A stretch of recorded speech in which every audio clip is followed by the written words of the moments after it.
Gas সংকটে বন্ধ রয়েছে জামালপুরের তারাকান্দিতে অবস্থিত দেশের বৃহত্তম দানাদার ইউরিয়া উৎপাদনকারী প্রতিষ্ঠান যমুনা সার কারখানা। এতে সব ধরনের সারের দাম বেড়েছে।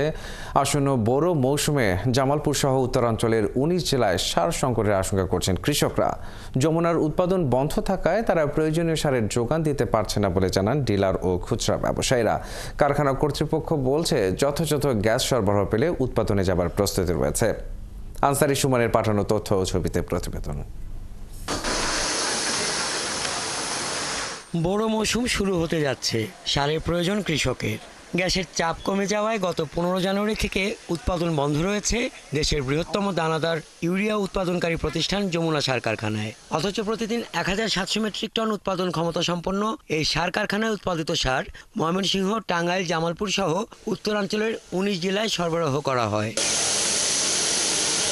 উৎপাদন বন্ধ থাকায় ইউরিয়া সহ সব ধরনের সারের দাম বেড়েছে জামালপুরে। মৌসুমে আরও দাম বাড়ার শঙ্কায় কৃষক।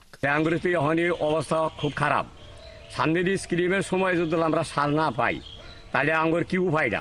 আমাদের এই যমুনা সারের অনেক সাশ্রয় হয়, কম দিলেও আমাদের জমিতে অনেক ফলন হয়।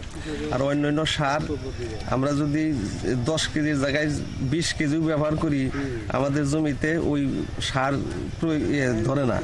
এদিকে কারখানা বন্ধ থাকায় সার পরিবহনে 5 শতাধিক ট্রাকের অন্তত 2000 শ্রমিক ও কারখানার ছাঁটাই করা শ্রমিকরা মানবেতর জীবনযাপন করছেন। ফ্যাক্টরিটা যখন চালু ছিল আমাদের বেচা কিনা হয়তো প্রায় 8 থেকে 10,000 টাকা। বন্ধ হওয়ার কারণে আমরা শ্রমিক, ফ্যাক্টরির শ্রমিক, ট্রাক শ্রমিক, ড্রাইভার, হেল্পার, পরিবহনের নেতাকর্মী, আশপাশের দোকানদার, তাদের চলার খুবই সমস্যা হয়ে গেছে। সার সংকট এবং বাড়তি দামের কথা স্বীকার করে ডিলার ও খুচরা ব্যবসায়ীরা জানান, যমুনার উৎপাদন বন্ধ থাকায় তারা প্রয়োজনীয় সারের যোগান দিতে পারছেন না।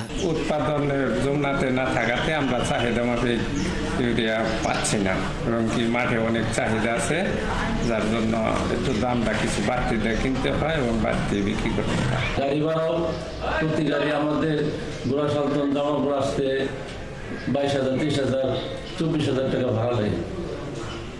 এতে দেখা যাচ্ছে যে সরকারের যা বিক্রি রেট দিচ্ছে ভাড়া দিয়ে আমার ওই রেট করে যায়। এতে আমার কৃষক পর্যায়ে বেচা খুব কষ্ট হয় বা কৃষকের ক্ষতিগ্রস্ত হয়। আর আমি যে ইনভেস্ট করি টাকা, আমাদের কোনো প্রফিট থাকে না। 1990 সালে জামালপুরের সরিষাবাড়ি উপজেলার তারাকান্দিতে চালু করা হয় যমুনা সার কারখানা। কারখানা কর্তৃপক্ষ জানান, আগামী 3 মাসে 50 থেকে 52,000 মেট্রিক টন সারের চাহিদা থাকলেও মজুদ রয়েছে 11,500 টন। হাসান আহমেদ, 71।